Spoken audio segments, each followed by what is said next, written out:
You better get your life. Get your life. Yes, y'all. Come on now, sign up for ifyoucanmove.com. All right, go in and buy some things from Team LASHAE. Get your workout journey going. Y'all know how y'all do. It's about to be January. Y'all gonna have, wants and resolutions and all of that, and then y'all not gonna stick to them. So once y'all start it off right, okay, get y'all some TLC products to clean out all that food and alcohol that y'all drinking. Get you some NutriBurst to replenish you so you don't be out here getting sick and getting a cold. Okay, keep yourself healthy. Try that sea moss that get that phlegm up out you. Okay, y'all go and check out TLC products because they really will help you stay, on track with your journey and aid you in your process. Sign up for Team LASHAE and sign up for the online gym. Go check out and see what my girl got. Y'all know I'm also an affiliate for her boutique, Pasia and Amari, which has really cute workout clothing and jackets and masks and just all kind of cute stuff. So y'all go and check out that link. Sign up on my Patreon so you can be on my Discord. Y'all support in all of these different ways. Check down below in the description box. Okay, follow me on Instagram and let's get into the video. Hey everybody, what's up? It's your girl Bondy Blue and I am back for another Ready to Love review, y'all. I had to think about it for a second. All right, so this episode they were having like a cookout or something like that, but it actually started off with everybody kind of coupling up and having breakfast. Okay, so the first thing that is notable about the couples all coupling up to have breakfast is that Denise was sitting with Anthony, but she was definitely looking at Calfani and Adriana out the side of her eye.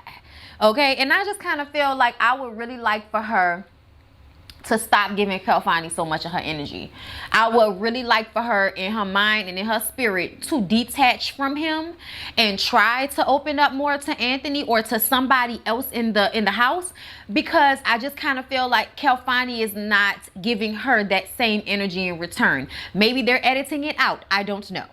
But I just kind of feel like I don't like that. Me personally, I'm one of those people that I have been in relationships before where I felt like I was giving more than the other person, or I was into that person more than they were into me. So because of that, I definitely pay attention automatically to when I feel like you are not giving me the same amount of energy, and I cut shit off. Okay, like that's how I would handle it. So for me, I just kind of want Denise to back up off Calfani a little bit and just stop worrying about him. Even though she's not expressing it any longer, I just still see her being bothered and I want her to stop. Like that's really why I'm at with it. Specifically because she and Anthony have such great chemistry. They have a really good time together.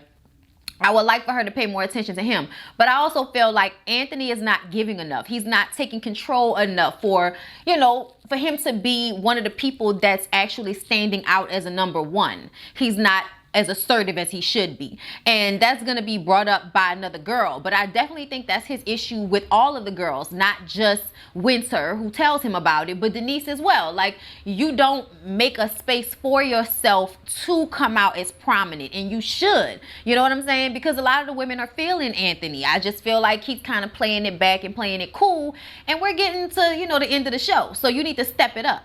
Either way, he and Denise spend some time alone and they talk. Y'all, Denise is always fly to me. Is it just me who feels like Denise is always fly? Like, I just be like, all right, you velvety Aunt Viv looking as you cute. I love it. Anthony and Denise do spend some time alone and talk. So they're growing closer, but I need for him to step it up. Okay? So Jay and Joy, they spend some time together. And I think they were playing like a little game or something, but I wasn't really paying too much attention. They enjoy each other. They are each other's number one. And eventually their little date leads to them kissing. And that's when I started paying attention. They did like this juicy bottom lifted it kiss. And I was just kind of like, ooh. and that's when I started paying attention, when that juicy bottom lip kiss happened, okay? But anyway, so Rasheed sets up a date with Adriana, okay? Even though Rasheed has spent time with the other ladies and is, definitely becoming a favorite amongst some of the girls. Like, he's a listener, and I think that he is way sweeter than he let on. You know what I'm saying? I think he has a facade going, and I think the longer he's in the house, the more people really get to know Rasheed for who he really is, and not, the frat boy that shows up. You know what I'm saying? But anyway, him and Adriana went on a nice little picnic, and, he had a camera, so they were taking pictures of one another. And to me, the fact that he always comes up with these, not always, but we've seen him do this before, where he comes up with little cute dates for them to do. I just think it's very thoughtful. I think it's very, very thoughtful. And I think that that is something that a lot of women would find attractive in a man. Your ability to set up something fun and nice for us to do. You know what I'm saying? Because I feel like as the woman, I feel like I'm always the one that comes up with shit to do. And when he comes up with all of these little cute things, I'm just like, oh my God, Rashida. Oh my God. You know, just like cute and thoughtful. I love it. Anyway, Simone spends some alone time with Edwin. Okay. And they discuss, you know, his dad not really being in his life. And Simone was doing her lawyer thing. But at the same time, I also appreciated her for having this conversation with him, because if I was in that situation, I probably would have clocked this too. I think people love to glaze over their issues as if it hasn't, it hasn't affected them, and it's so not true. So she clocked the way he was trying to glaze over his dad living down the street and never really being in his life, like it didn't matter, when you know you feel hurt by it. You know you feel in some way that now that you're an adult, something has happened to you on the inside that is broken because your daddy was not there when he could have been. And you're sitting up here telling us that, you know, it's not that, when we know it is. You know what I'm saying? So I appreciated Simone for actually having this conversation with him. Even though he was uncomfortable, I still feel like Edwin has so many issues that he has not dealt with. And he comes off like this great guy, but nobody wants to be with someone who they feel like is kind of teetering on the edge of a nervous breakdown.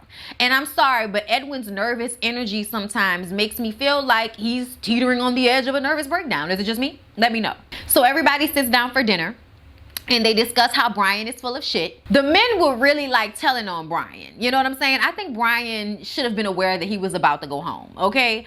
But the way Alex was sitting up there looking at him, you know, when he said that he was, you know, streaker, like that, the connection between he and Alex was streaker, stronger and weaker, like that doesn't make any sense, okay? But him never wanting to actually answer questions and always trying to lie and talk around things, it's time for Brian to go. When the men are drawing attention to the fact that you're full of shit, that says a lot. You know what I'm saying? Because I feel like a lot of times men like to just sit back and not say anything when they see other men doing dog ass shit. But no, everybody was kind of like, yeah, nah, he's full of shit. We've all noticed it. We've heard him. And then they do like the little beatbox rap session that they often have at the dinner table, which I love. And Alex did a little rap where she was like, you know, I like Brian, but I also like Rasheed. And it was a cute little bop because Brian can't rap and he went first. So I'm just going to let that bypass. But when she went and said what she said, I was like, this is just drawing more attention to the women who are attracted to Rasheed. You have Alex, you have Simone, you have Adriana, and I feel like somebody else too. It's somebody else in there, but I'm really starting to like pay more attention to Rasheed, and I feel like a lot of the other girls are too. There's a softness there that I feel like was coming off as nervous energy the first couple of days when he had his interaction with Denise, but there is something about him that I find endearing. So Joy and Edwin talk, okay? And y'all know Joy is, you know, really into Edwin. He's her second choice, okay? And, you know, like, oh, the second choice. You really into him, but he your second choice. But y'all know on this show, like, that means a lot because it's so obvious that some people just don't click. So being able to click with more than one person is a good thing on this show, as far as I'm concerned. And she and Edwin talking, it's just like another conversation about his PTSD and how he's dealing with a lot of things that he has not resolved. And how is that going to play in a relationship when a man has PTSD from being in the war? You know, he also has traumatic experiences from childhood and being abandoned. He has issues that I feel like would make a relationship with him difficult. And I think he's also showing up as a representative currently. You know what I'm saying? Even though we get to see a lot of Edwin because he's an honest person, I think there are a lot of things about him that we have yet to understand, you know, and I think Simone said that you're peeling back a lot of layers with him. And I can see that. And I feel like if he didn't go home today, I feel like the next episode, Edwin might be the person to go home.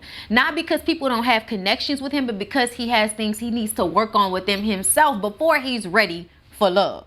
Winter and Anthony talk, and like Jay came over and he wanted to like whisper in her ear and give her a little hug. And she kind of noticed that Anthony just kind of walks off and let them have their moment. And she would have preferred for him to be a little bit more assertive and say, nah, man, it's us right now.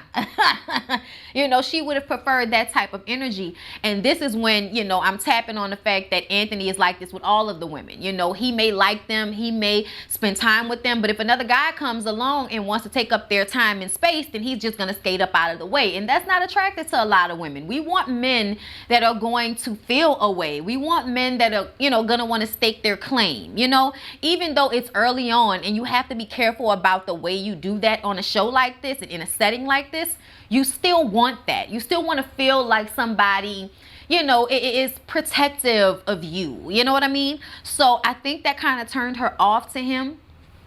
But I still feel like she don't know what to do with Jay, because Jay is more into Joy. You know what I mean? Winter and Anthony actually have a conversation after Jay walks off about him having a fear of being hurt. And Winter says she's already been through that. So she knows that she can make it through being hurt. And this is what I want to say.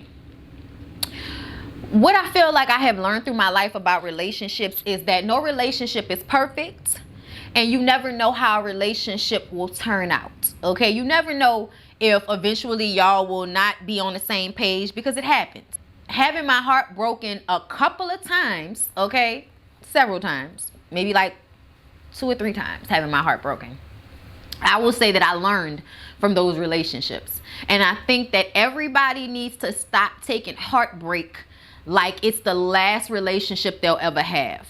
No, it just means that relationship didn't work out. You got hurt, you dealt with it. That's how it goes. You know, it comes along with the territory. When you're actually in something, there's always a risk of getting hurt if you're actually loving on somebody. So I just think that people need to take the time, like if they get hurt by somebody, take the time to heal yourself up, reflect on the relationship, and then move on to the next. But stop being in a mind frame that because you were hurt by this one person, oh, I can never go through that pain again. Yeah, you can. Yeah, you can. And you can make it on the other side of it. Because at the end of the day, even if you are in love with somebody for the rest of your life, what happens when they pass away? You know what I'm saying? Like, I say this because it makes me think about when men say shit like, oh, you know, women, you know, black women are going to die alone because of whatever stupid reason. When I see a lot of black women who did exactly what they were supposed to do by their men, and their men still die before them, therefore leaving them alone. You know what I'm saying? So I just kind of feel like you're going to have a loss whether you like it or not, in one way or another, whether it's heartbreak from a person passing or heartbreak from them leaving you. But the point still remains that you have to live on after the fact. So holding on to those traumatic experiences and holding on to them in a way that it stops you from growing or stops you from trying with another person, I feel like people need to get out of that mindset. Like, stop thinking like that. It happened, it hurt. Put a band-aid on it, you'll be okay. Go to therapy, talk about it, you know, relinquish the energy, have a cleansing bath, bitch. I don't know what you need to do, but I feel like people need to get over past hurts, because it stops you from being able to fully engage in, you know, relationships that you might have in the future, and you could be blocking your own blessings. So, like I said, relax, relate, release, okay? Alex and Brian talk about how he doesn't listen, how he tends to like make jokes, and it's uncomfortable. You know what I'm saying? I think he thinks that he's, you know, keeping it light, but when a woman is trying to tell you about her life, tell you about her story, and it's not a light thing, when you try to make jokes or make light or deflect, it kind of makes her feel like you're not interested in getting to know her in that way. So I think this is another time where Brian comes off like a joke, comes off dismissive, and nobody wants to deal with a grown man that has never been in love in his adult life. I don't want to deal with a man that has never had his heart broken. I really don't. I don't want to deal with anybody that hasn't had their heart broken, because I feel like you don't know what that feels like, so you're not going to be careful with my heart if yours hasn't been broken. So yeah, Brian gotta go, y'all. Simone goes to talk to a few of the men, because one man is going home, one woman is going home, and I think she felt that she was going to be the next one.